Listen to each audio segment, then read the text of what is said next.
Hi everybody, here we're on our note now of, sketching graphs of functions. Okay, so you're in advanced functions. I didn't think that you thought that we could get away from transformations. Sorry, here they are again. This will be, again, a big part of the course. This hopefully will be a review from last year for you, but we will be applying these transformations throughout the year. So again, a very important concept for you to make sure you spend time on and understand. Okay, and for those of you who feel pretty comfortable with this, I would really challenge you to try to get an understanding of why each parameter has the effect that it has, as opposed to just memorizing how to change a table of values from one way to the other. For those of you who are still having trouble, memorizing is completely acceptable in terms of being able to perform on tests in the knowledge section. But for those of you looking to make those deeper connections and being able to communicate your understanding, understanding why these parameters affect a curve the way they do would be very beneficial. So in this note today, we're going to define the term turning point. We're going to be able to sketch a graph of a parent function using transformations on that parent function. So that's any of our parent functions. Define those transformations using proper vocabulary. And then this is kind of a bit of a new addition, being able to determine which properties are changed and how they are changed after those transformations are applied. So that's what we're going over in this note today. So a turning point, oh, this didn't show up here. Okay. A turning point is a point on the curve where the graph changes from increasing to decreasing or vice versa. So basically, if you have a graph, then a turning point would just be something like this would be a turning point, and this would be a turning point. So it's a place where the graph turns. So here it was increasing, now changes to decreasing. Here it was decreasing and changes to increasing. So those are turning points. Okay, they could be maximum or minimum. So for instance, in a quadratic, in a parabola, you only have one turning point, and in this case, that turning point is the minimum. But here, if this curve continued down and up, then this actually wouldn't be an absolute maximum because the curve continues up and up and up. We would call that a local maximum. So it's the maximum in that area. It's a local maximum, okay? All right, so now we get down to the nitty-gritty here, the same thing you've seen so many times. Again, I don't know why this part didn't show up here, so I guess I'll write it in. Okay, so the A value, we'll start with that. So the two things on the outside, the A value and the C value, are going to affect vertical change. And the things that are multiplied affect stretches or compressions or reflections. And the things that are added or subtracted apply to translations. So just moving left or right, up or down. Okay, so multiplying, stretch, compression, reflection, adding or subtracting, just moving left or right, up or down. Outside the function, vertical change. Inside the function, horizontal change. So if your A value, the absolute value of A, is greater than 1, that would represent a vertical stretch by a factor of A. Okay, I'm using absolute value of A because it doesn't matter whether A is negative or positive. If it's greater than 1, just its value, then it's a stretch. Okay, the negative I'll get to in a minute. Okay, so if the absolute value of A is between 0 and 1, then that represents a vertical compression by a factor of A. Okay, so whatever A is, that's the stretch or the compression. But if A is negative, then that you're reflecting on the x-axis. Okay, so you're reflecting down. So basically, whatever your A value is, you're multiplying all your Y values by that A value to get your new Y values. So if A is 3, you're multiplying all your Y values by 3 to show a stretch of 3. They're all 3 times as big. If A is a half, you're multiplying all your A values by a half to show that they've been compressed. They're half as high as they used to be. Okay, so now we'll get to K. So remember, K is the one that's the most confusing. So K is a horizontal stretch or compression, but if the absolute value of K is bigger than 1, that's actually a compression by a factor of 1 over K. So for instance, if K is equal to 4, then that would be a compression by a quarter. Okay. Now, again, for those of you who are a bit more advanced, I would like you to think about why this is true. Okay. It's because you're multiplying all the x values by 4. So to get back to what you originally had, you would have to divide them by 4. Okay, play around with the table of values for this to make more sense to you. Or if you're interested, I would be more than happy to talk to you about it one-on-one. I just don't want to get overly confusing on the video. Okay, so if K is between 0 and 1, then that's actually a stretch, okay, by 1 over K. So if your K value is 2/3, that's actually a stretch by, okay, 1 over 2/3, which is 3 over 2. All right, so that's exciting. And if K is negative, then you're reflecting on the y-axis, so we're reflecting horizontally. Okay, next we have our D value. Okay, notice that it's always minus D as a default. So if D is positive, that means you're moving to the right, horizontal translation to the right. So if you have x minus 3, that means D is actually 3, because it's always x minus D. So that means you move to the right 3. If D is less than 0, that's going to the left. So if you have x plus 5, that means D actually has to be negative 5, and that means you're translating to the left 5. Okay? It has to be negative 5 because it's x minus D. So to get plus 5, you must have done x minus 5 to get x plus 5. Okay, C is our best friend because he's just the easiest little one here. C, if it's a positive number, you just add that. If it's negative, you just subtract that, up or down. Okay? And you need to apply the stretches and the compressions before you apply the translations. Why? Just because of BEDMAS, okay? Because these are multiplication and this is addition. If we head over to GeoGebra, okay, we can turn on our grid here, move this over so it's more central. Okay, you can create any parent function, f at x. Let's just do x squared. Be simple. And now you can actually create sliders on GeoGebra. So you can put g at x, so make sure you use a different letter, not f at x anymore, equals a. Now don't just write f at x, to a times, so that's like the little asterisk, f at, now normally we would do k, but GeoGebra doesn't like k, so I'm going to use b instead of k, bracket x minus d, bracket, plus c. So now I'm going to press enter, and it asks me if I want to create sliders. Oh, the reason why, I'm going to try it again. The reason why I didn't create slider for B is because I didn't do a multiplication. Okay, so you have to do A times F at B times bracket X minus D, bracket plus C. Let's try that. There, now it's creating sliders for all 3 of them. Okay, so notice that this red one is it's G and the green one is F.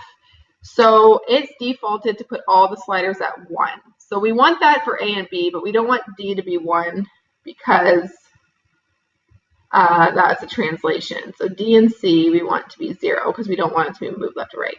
So now you'll see F and G are the same function. So if you want to see how these parameters affect it, you can press this little play button. So if I do that, you'll see A is getting bigger and bigger, and you'll see that G is getting narrower and narrower with respect to F because it's getting vertically stretched. Okay, now it's going to go back down. Okay, there. So you can see what happened really quickly between 0 and 1. It got really kind of fat. Now it's negative, so it's reflected down. And if I press play, there it'll go more and more and more negative. So now it's being stretched and reflected. Anyways, you can watch that bounce back and forth if you want. Pretty fun times. There, but I will move it back to where we want it at 1 so I can look at it. Okay.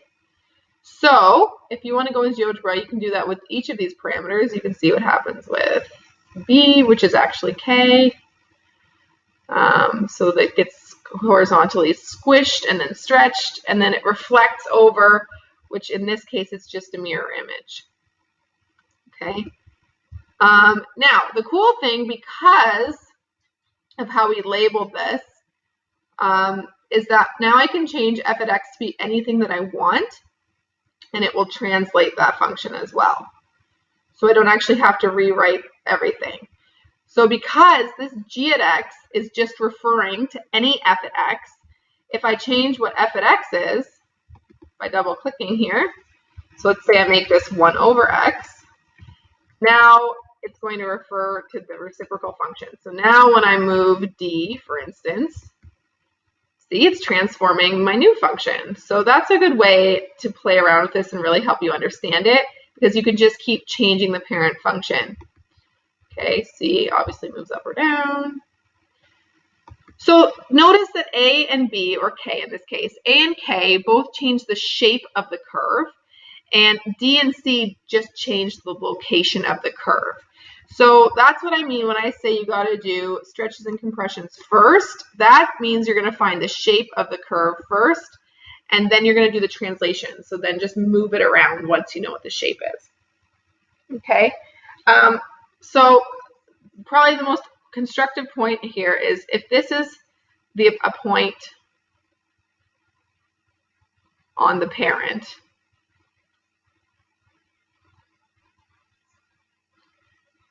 okay, what happens when we do these translations? Well, you might remember this from last year, right?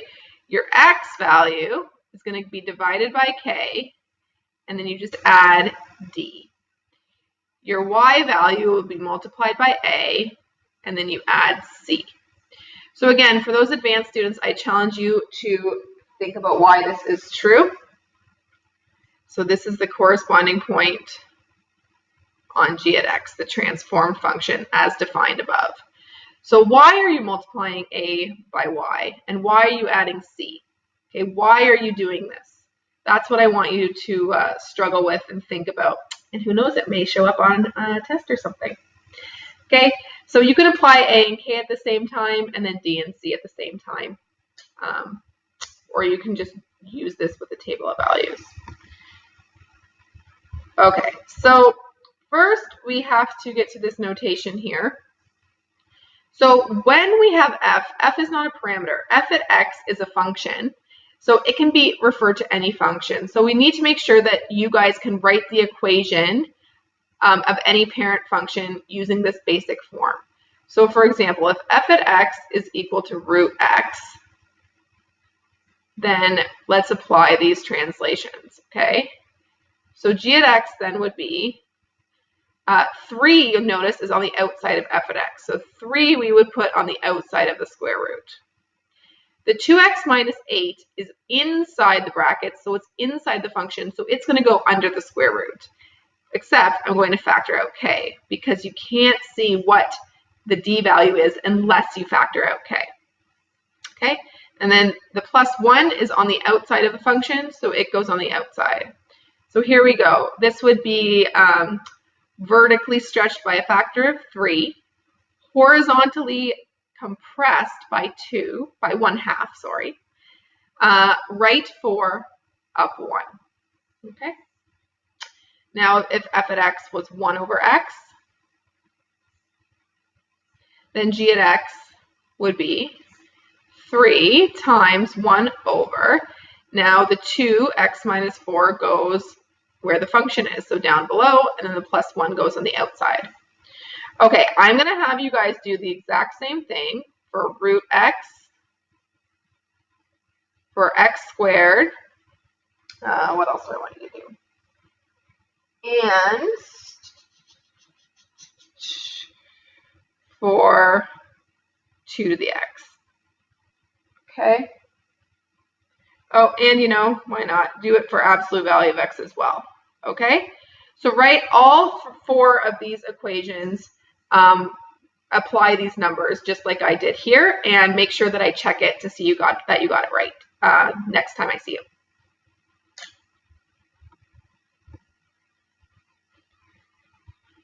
Okay. So here we're actually getting to some sketching. So notice that the parent function, that's what we always want to identify first, is root x. So I'm going to graph root x first. Okay, now you can either just do it or write a table of values. So root x kind of starts at 0, 0 because it doesn't have a negative domain. I'm going to do 1, 1. Okay, now I'm not going to put in an x value of 2 because then that would give me the square root of 2, and that's not a very specific point that I can mark on here. It's like 1.4-ish, but I don't want to do that. I want to put in x values that give me strong y values. So I'm going to put in 4 because that's my next perfect square. That will give me a square root of 2. And then I'm going to put in 9 because that gives me a square root of 3, and 16 because that gives me a square root of 4. So let's plot these points, 0, 0, 1, 1, 4, 2, 5, 6, 7, 8, 9, 3, and 10, 11, 12, 13, 14, 15, 16, 4. Okay, hopefully I can make a nice curve here. Still getting used to this. Not too bad, I don't think. Okay, so woohoo! I'll take that as not too terrible. We'll see if you guys agree. Okay, there's my parent function. So now, I'm going to transform it. Okay, so notice here that my a value is 3. That means everything's being stretched by a factor of 3. I have no k value, I have no d value. My c value is negative 2. That means everything's being translated down 2. So I can show you how to do this. The first 2 points here, I'll show you how you can just do it kind of by intuitively. So you start at 0, 0. This is being stretched by a factor of 3. Well, I can't stretch 0 by 3. It just stays at 0. But then it's going down 2. Okay. Then here I am at 1. It's getting stretched by 3. So 1 times 3 is 3. And then down 2. Oh, I actually end up at the same spot. Okay? So you can keep doing that with these points, or you can use the table of values method. So from y value to y value, we're doing ay plus c. So in this case, I'm just going 3y minus 2. And from x value to x value, I'm actually doing nothing. Yay, because there's no x value or d value, so they're not being changed. So I just can rewrite all these. Sweet, thanks, Mrs. Weens. Okay, and then I just do 0 times 3 minus 2 is minus 2, which we have. 1 times 3 is 3. 3 minus 2 is 1, which we did. 2 times 3 is 6. 6 minus 2 is 4. 3 times 3 is 9. 9 minus 2 is 7. 4 times 3 is 12. 12 minus 2 is 10. So now this gives us these coordinates. 0 minus 2, 1, 1, 4, 4, 9, 7. So 1, 2, 3, 4, 5, 6, 7. And 16, 10. So 1, 2, 3, 4, 5, 6, 7, 8, 9, 10. So there is our transformed curve. Isn't it a beauty? Okay, there we go. There's g at x. Okay, so you'll see it's much steeper because it's been vertically stretched and it's been moved down too. All right, so you can label the coordinates for some, added integrity. Okay, another way that you can make sure that you're right is by putting one of these x values into the transformed function and making sure that you get out the proper y value. So if we put 9 here, you get square root of 9 is 3. 3 times 3 is 9. 9 minus 2 is 7. So, it worked. Okay? On a test or an assignment, you might always want to do that just to give yourself that extra shot in the arm that you know you did it right. Okay, here we come to a cosine curve. And here we just have an a value of 2 and a k value of 3. So I always identify those first just to get my head around what's going on. So it's being stretched by 2 and compressed by 1/3. So my equation is 2 cos 3x. Okay, so it wants to know, how is this going to change? Domain, range, increase, decrease, turning points. Oh, a lot of things.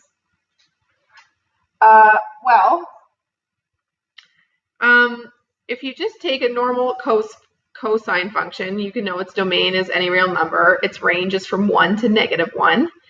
And it has lots of intervals of increase and decrease. Those happen all the time. And it has many turning points. So this, though, is going to stretch the amplitude. So let's think about this. The amplitude, if you remember, is just equal to 2. So that means that everything will be, the highest point will be 2 up from the axis, and 2 down from the axis will be the lowest point. The axis hasn't changed at all because we haven't had a vertical translation up or down. Our period, if you remember, we always find by doing 360 divided by k, because our normal period is 360 degrees. So we divide it by k to tell us like how it's been affected. So 120 degrees is our period. All right. So how did I do this here? Just want to make sure I get it nice and 1, 2, 3. Okay. So I did 1, 2, 3. So I did every tick being 30 degrees. So I'm just showing every 90 degrees. So 1, 2, 3, that's 90. 1, 2, 3, 180. 1, 2, 3, 270. 1, 2, 3, 360. So I'm going to draw the initial curve first. So I'll have this be 1 and this be -1. I didn't just do 1 tick because it would just look so shallow then. So a cosine curve normally starts at its maximum, goes to the axis, goes down to a minimum, back to the axis, and back up to the maximum. Okay, so that's one cycle. That's just f at x, okay? That's cos. And notice it only wants 0 to 360, so I don't need to keep going. So my new one, though, has a period of 120. So 90 plus 30, there's 120. So it's going to get all the way back up to its max in this period between here and here, okay? 1, 2, 3, 4 things. So that means, but its maximum isn't at 1. Its maximum is at 2 because the amplitude is 2. So here's where those points should be. Now it's going to be at a minimum halfway between its cycle. So its minimum is -2. So it'll be at its minimum halfway between its cycle. And then it's on the axis halfway between its max and min, and then its min and max. So here we go.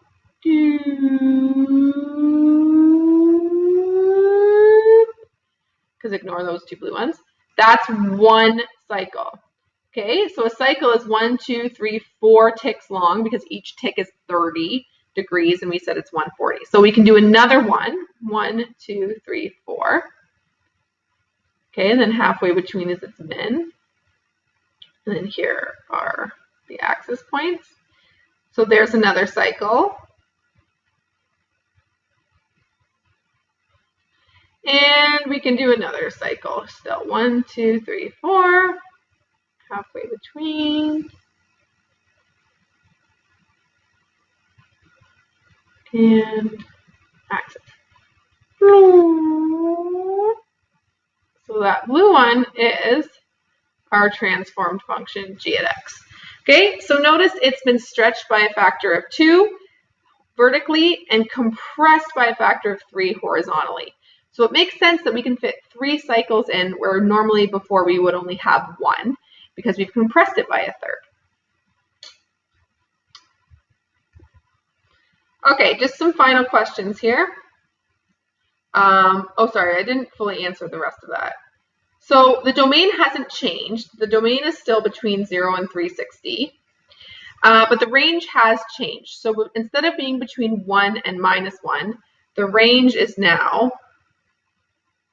y such that y is greater than or equal to 2 and less than or equal, sorry, greater than or equal to -2, less than or equal to 2, and any real number. Okay, the intervals of increase and decrease, well, there's many more of them, okay? Instead of just one interval of decrease and one interval of increase, now I have 1, 2, 3 intervals of decrease and 1, 2, 3 intervals of increase. Okay, before here I only had one turning point, and now you can see I have many turning points. Okay. So let's think about what affects domain. So when I'm saying what, I mean which parameters. So does A affect domain? No, A does not affect domain because that's just stretching or compressing it vertically. That doesn't change it. Does K affect domain? Okay, stretching it horizontally does not affect the domain, but if K is less than 0, then it could affect the domain. So K, but reflections only. Okay, that can affect the domain. If you want to understand why, think about root x, its domain, and root -x. Okay, one of them looks like this, so its domain is all numbers greater than or equal to 0, and the other one looks like this, so its domain is all x values less than or equal to 0 because it's been reflected because of this negative. Okay. Another thing that can affect domain is the d value, so moving left to right. Okay, moving up and down doesn't matter, just moving left to right. The range is affected only, in fact, by C or A if A is negative. So same thing, reflections only.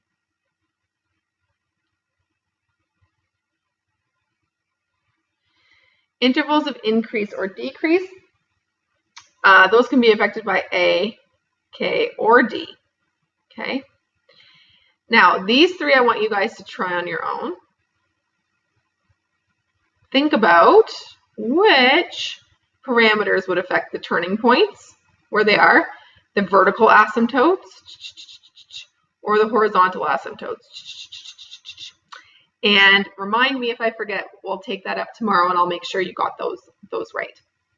Okay, so as a result of this note now, you should be able to do these main things. You should be able to identify turning points, discuss any of the parameters using the proper vocabulary. Remember to factor out K before determining the value of D.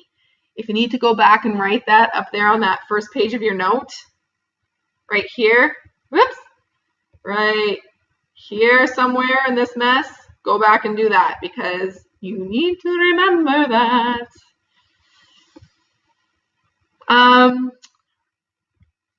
Apply the parameters to any given function. So be able to, if I just give you the parameters and give you the function, you can rewrite the function with the parameters in the right place. And then use transformations, obviously, to sketch. Okay. And then finally, discuss which parameters affect which properties. And there's the kicker, why that is the case. Okay, that's going to be the difference between a level 3 and a level 4 student, is if you can talk about why that's the case. Okay, guys, I am going to record a video now of some more examples, just one more example, but this is long enough already, so I didn't want to be overbearing with it. So I'm just going to do a separate example. So if you're interested, you can watch that. Thanks for watching. Hope you learned lots.